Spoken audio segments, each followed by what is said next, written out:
Welcome to 5G study centre. Class 9th का arts और math start करने जा रहे हैं। Exercise 3A। Exercise 3A factorisation है। जो स्टूडेंट इस वीडियो को देख रहे हैं शुरू से लास्ट तक देखिए। अगर शुरू से लास्ट तक देख लिए तो अगर फर्स्ट क्वेश्चन आपको समझ में आ जाता है तो सारा क्वेश्चन बनेगा। अगर फर्स्ट नहीं समझ में आता है तो हो सके सेकेंड समझ में आ जाए। अगर सेकेंड समझ में नहीं आता हो सके थर्ड समझ में आ जाए।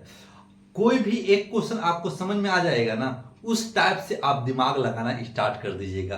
अच्छे हम इस जगह पे फंस रहे थे, इस जगह से हम बना सकते हैं मैथ को। अगर आप शुरू से नहीं समझ में आया और छोड़ के चल दिए, और जो स्ट्रॉन्ग बच्चे हैं जो पूरी तरीके से समझते आ रहे हैं 7, 8 तो 9 भी आसानी से आप समझ जाइएगा। और जो स्टूडेंट नहीं समझते आ रहे हैं तो वह भी आपको समझाने का पूरा कोशिश करेंगे। जो भी स्टूडेंट इस वीडियो को देख रहे हैं, जो फार्मूला 3 फार्मूला इसमें यूज होगा आप बढ़िया तरीका से याद कर लिए तो यकीन रखिए ये क्वेश्चन आसानी से बनेगा।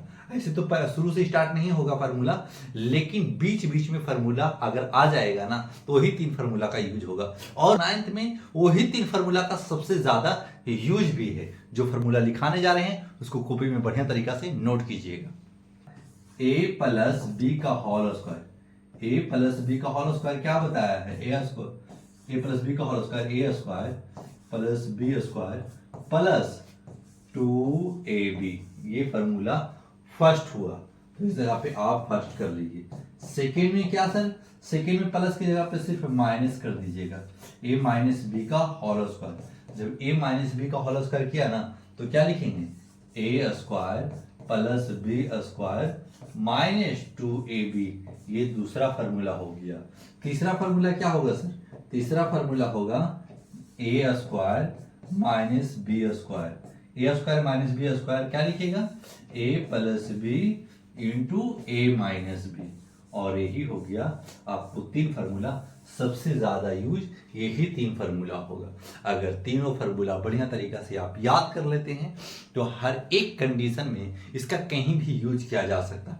कहीं भी आप मेंसुरेशन में यूज कर लीजिए, ट्रिगोमेट्री में यूज कर लीजिए, फैक्टराइजेशन में यूज कर लीजिए, उसके बाद में आप मीन मीडियन मोड में यूज कर लीजिए। कहीं भी ये यूज हो जाता है, कहीं भी आ जाता है। जब ये फार्मूला पे आ जाता है तो आसानी से बन जाता है। जब फार्मूला आपको याद नहीं रहेगा, क्वेश्चन आसान क्वेश्चन कठिन यानी हार्ड हो जाएगा। तो ये फार्मूला को बढ़िया तरीका से आप कॉपी में नोट कीजिएगा। अब चलते हैं क्वेश्चन नंबर फर्स्ट में।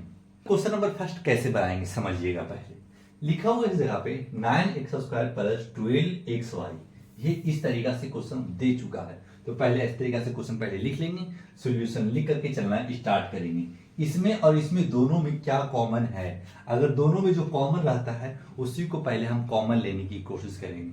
हमको पता है कि इसमें 3 मौजूद है और इसमें भी 3 मौजूद है। सर इस आसान भाषा में समझिएगा HCF। HCF वैसा नंबर है जो हाईएस्ट कॉमन फैक्टर है, दोनों को फैक्टर कर देगा। जैसे कि 3 को इससे भी फैक्टर कीजिएगा ना, ये भी डिवाइड हो जाएगा, ये भी डिवाइड हो जाएगा। इसीलिए HCF फैक्टर है। तो सर अगर 4 से करेंगे तो नहीं आएगा, नहीं आएगा। तो क्या लिखेगा? लिखेगा इस जगह पे 3x। अगर 3x कॉमन ले लिया तो क्या बच जाएगा? मुझे मेरे साथ कॉमन ले लिया, इस जगह पे 3x बच जाएगा। और फिर इस जगह पे प्लस है तो प्लस दे दिया। अब 3x कॉमन ले लिया है तो इस जगह पे क्या बच जाएगा? 4। x कॉमन आ गया है तो ओनली y रह जाएगा। कैसे सर? आप ऐसे आंसर कैसे दे सकते हैं? ऐसे आंसर जब दोनों में कॉमन ले लिया ना 3x तो यही जो बच कर आया ब्रैकेट में। फिर क्या करेंगे? अगर इसको प्रूव करना चाहें तो कैसे कर सकते हैं सर? देखिएगा, इसको इससे मल्टीपल कर दीजिए और इसको इससे मल्टीपल कर दीजिएगा। देखिए सेम मिल जाएगा। ये प्रूफ भी हो गया, ठीक है ना। अगर नहीं करना चाहते हैं तो शुरू सीख लीजिए। जैसे में सर देखिएगा 3x इंटू 3x, 3x 3 3 9 और x इंटू x स्क्वायर। फिर क्या हो जाएगा? 3 4 जा 12, 3 4 जा 12 और x इंटू y xy। देखिए ये और ये सेम है, आंसर सेम है। तो क्यों ऐसा किए सर? ये आपको प्रूव कर दे रहे हैं एकदम सेम आ जाएगा ये जब दोनों मल्टीपल कीजिएगा। इसलिए HCF कॉमन लिया जाता है और यही आपका राइट आंसर है। सर फर्स्ट स्टेप में ही आंसर आ गया। हाँ, आगे चल करके थोड़ा बड़ा क्वेश्चन है, पहले समझते चलिए फिर आसान होने लगेगा आपके लिए। फिर सेकेंड क्वेश्चन कैसे बनाएंगे सर? ये दोनों का HCF हमें पता है कि सर 6 हो जाएगा, क्या 6 दोनों टेबल से डिवाइड है। 8 है सर? नहीं है। 9 है सर? नहीं है। 9 से ये हो जाएगा लेकिन ये नहीं होगा। जो दोनों से डिविजिबल हो जाए वही HCF होता है। जैसे 18 और 6 का HCF क्या होगा? 6 हो जाएगा सर। फिर क्या लिखेंगे, जो कॉमन ले लिया 6 कॉमा दोनों में जो डिवाइडेड है वही कॉमन लिया जाता है। और इस जगह पे x है, x जो दोनों में x है, यहाँ x है, यहाँ x स्क्वायर है, तो सिर्फ x कॉमन लेंगे। फिर क्या बच जाएगा, y है, तो y यहाँ भी, यहाँ y कॉमन ले लिया। अंदर क्या बच चुका, अंदर बच चुका 6 3 जा 18, 6 3 जा 18। अब क्या बच चुका, x और x है, x बच चुका का है कि x और x इंटू x होगा x स्क्वायर, y पूरा बाहर आ चुका है। फिर अंदर क्या होगा, माइनस दे दीजिएगा, 6 4 जा 24। अब अंदर क्या बच चुका, ओनली z बच चुका, और यही हो जाता है आपका राइट आंसर। जो दोनों में कॉमन हो जाए ना वही कॉमन लिया जाता है और कुछ भी नहीं किया जाता है। एकदम आसान है मेरे भाई, अगर बारीक से समझिएगा ना, एक बार अगर कुछ नहीं समझ में आया एक बार कॉमन लीजिए, फिर मल्टीपल करके अच्छे आ गया फिर दोबारा बनाइए। ऐसा नहीं है कि अगर बच्चे चलना अगर पैदा हुई तो तुरंत स्टार्ट कर देते हैं चलना, वो पहले धीरे धीरे किसी के सहारे खड़ा होते हैं, फिर धीरे चलते, फिर गिरते हैं, फिर चलते हैं। उसी तरीका से आप भी हैं, अगर नहीं समझे हुए हैं तो इस तरीका से समझ कर चलिए, अगर समझे हुए हैं तो आप जिस तरीका से हम चल रहे हैं आप भी चल सकते हैं। और जो बच्चे कमजोर हैं वो भी स्ट्रॉन्ग बन सकते हैं, बशर्ते आप में जुनून होना चाहिए। अब चलते हैं क्वेश्चन नंबर 3 में। ये तीसरा क्वेश्चन एकदम इजी है। जैसे में सर देखिए, ये दोनों का एचसीएफ क्या होगा सर 9 आ रहा है कि 9 ये भी टेबल है और 9 जो टेबल दोनों से कट जाए वही एचसीएफ होता है।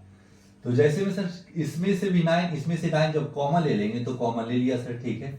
अब देखिएगा यहाँ x पे पावर 4 यहाँ x क्यूब है, तो x क्यूब कॉमन ले सकते हैं, कहा है कि यहाँ से गायब हो जाएगा लेकिन यहाँ बच जाएगा। सर b यहाँ है, b यहाँ भी है, यहाँ b क्यूब है और यहाँ b स्क्वायर है, तो b स्क्वायर कॉमन ले लेंगे, ठीक है। फिर अंदर क्या बच जाएगा, अंदर बच जाएगा 3 बच जाएगा, और a क्यूब बाहर आ चुका, b स्क्वायर बाहर आ गया, इस जगह पे ओनली b रह जाएगा, कहा कि b square into b cube हो जाएगा, माइनस 9 5 जा 45 हो जाता है। तो a क्यों आ चुका है, तो a पे पावर 4 है तो a अंदर रह जाएगा, और b स्क्वायर बाहर है, तो पूरा तरीका से ये कंप्लीट हो चुका, और यही आपका राइट आंसर है। जो आप बाहर निकाल लीजिएगा ना, अंदर में नहीं लिखिएगा, और जो अंदर में लिखेगा वो बाहर आप नहीं लिख सकते। जैसे में सर देखिए, अब इसमें से जो अगर आपको प्रूव करना है तो इसको इससे मल्टीपल कर लीजिए, इसको इससे मल्टीपल कर लीजिए, देखिएगा कि मिल जाएगा, और जब मिल जाएगा तो आप समझ जाएगा कि हाँ ये मेरा पूरी तरीका से राइट आंसर है। अब चलते हैं क्वेश्चन नंबर 4 में। x प्लस वाई दोनों में है तो लिख लीजिएगा x प्लस वाई, ये दोनों में से एक ठो लिख लेंगे इस जगह पे। फिर क्या लिखेंगे, ये 2 है ना तो 2 लिख लीजिएगा, 2a ये और ये एक साथ कर लीजिएगा -3b, और यही हो जाता है आपका राइट आंसर। इतना आसान है ना, लग रहा होगा एकदम आसान। जिस बच्चे को समझ में आ रहा होगा डेडिकेटेड होकर लगे रहिए, आपका शानदार कंप्लीट होगा सिलेबस और आप एक बेहतर स्टूडेंट बनकर भी निकलिएगा। क्वेश्चन नंबर 4 भी हो चुका समाप्त। अब चलते हैं क्वेश्चन नंबर 5 में।